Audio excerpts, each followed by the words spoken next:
How the Netherlands lies below sea level and doesn't go underwater. 1/3 of a nation sits beneath the ocean. Its busiest airport rests on a drain lake floor. If the pump stopped today, the sea would return within days. 18 million people live on borrowed ground. A country built by hand, not given by nature. Every field, every road exists because someone chose to fight the water. The shocking truth is 1/3 of this land sits below the sea.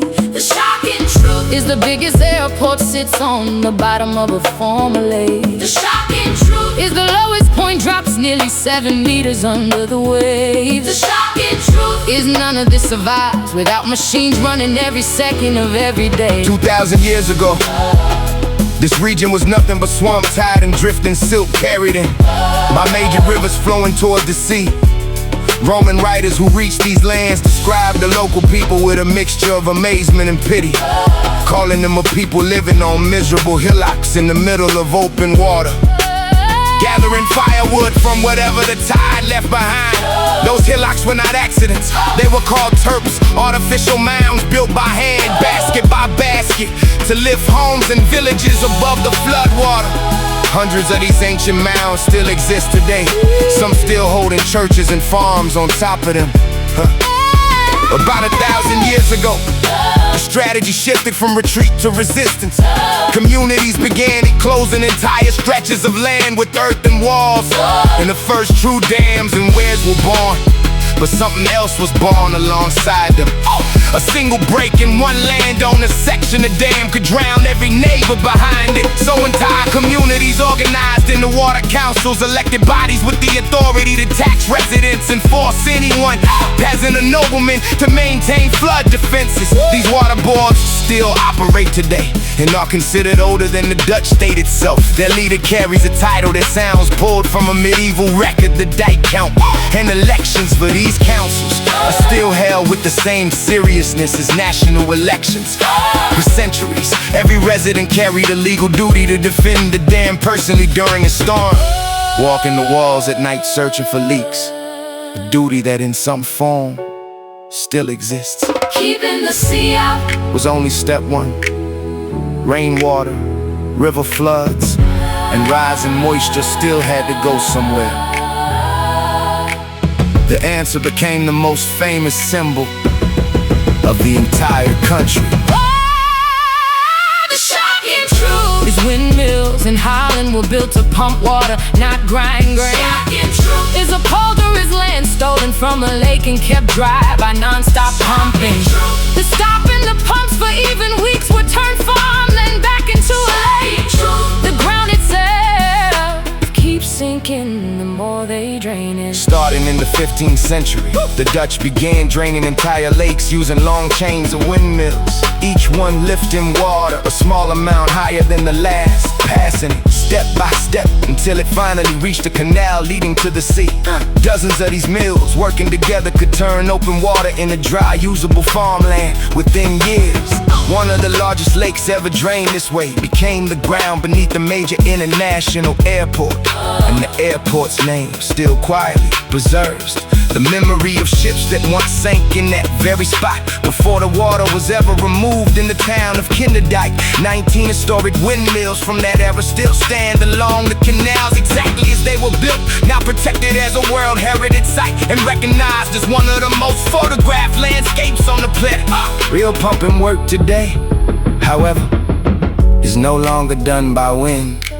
Thousands of power pumping stations operate continuously across the entire country, ranging from small automatic units to giants capable of moving the volume of an entire river. And together they remove almost unimaginable amounts of water Every single day, without pause. hidden inside this achievement is a dangerous side effect. Drain heats up, It dries out, shrinks and physically sinks lower the longer it stays drained. which means the more successful successfully an area is protected, the lower the ground eventually falls, requiring even stronger pumps to keep pace. There is no finish line, this system, Only permanent. uninterrupted maintenance. Below the waves, still standing. Below the waves, and still farming. Below the waves, powered by machines that cannot ever stop. Centuries ago, this country measured its own average sea level and marked it as a single reference point of zero. That mark became so trusted that other European nations Quietly adopted it, is their own standard for measuring elevation. meaning a mountain height recorded today in Germany or Austria, May ultimately trace back to water. measured in Amsterdam.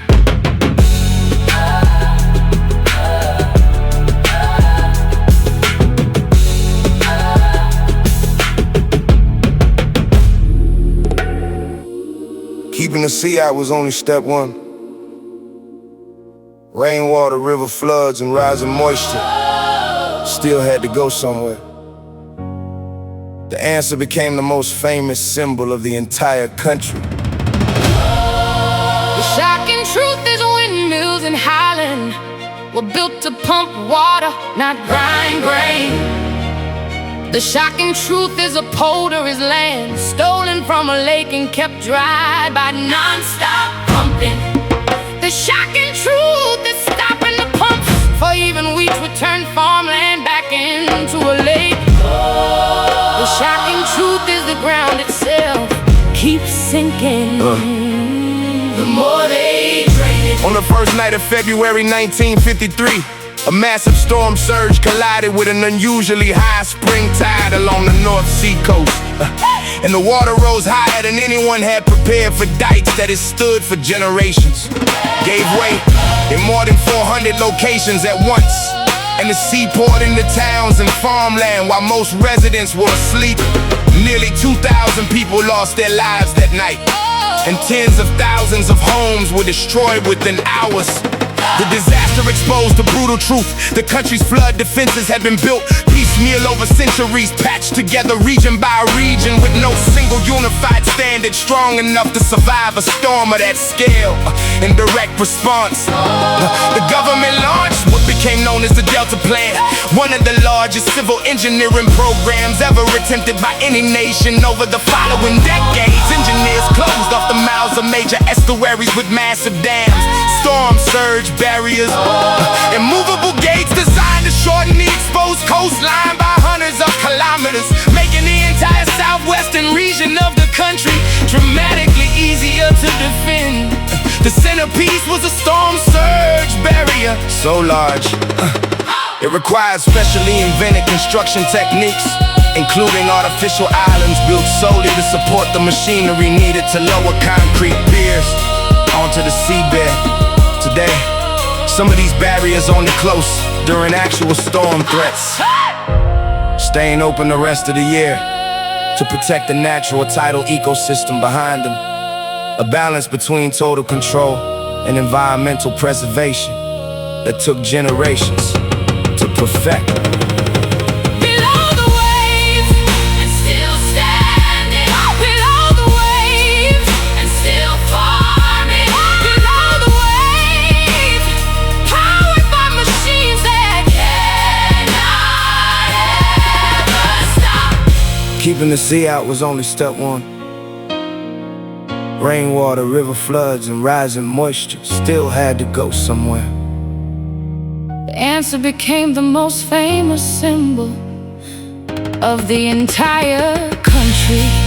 The shocking truth is windmills in Holland were built to pump water, not grind grain. The shocking truth is a polder is land stolen from a lake and kept dry by non-stop pumping. The shocking truth is stopping the pumps for even weeks would turn farmland back into a lake. The shocking truth is the ground itself keeps sinking. The more they drain. There is a a famous story told to children around the world about a Dutch boy who saved his country by plugging a leaking dike with his own finger through the night. That story was never a Dutch legend at all. It was invented by an American author in a novel published in the 19th century.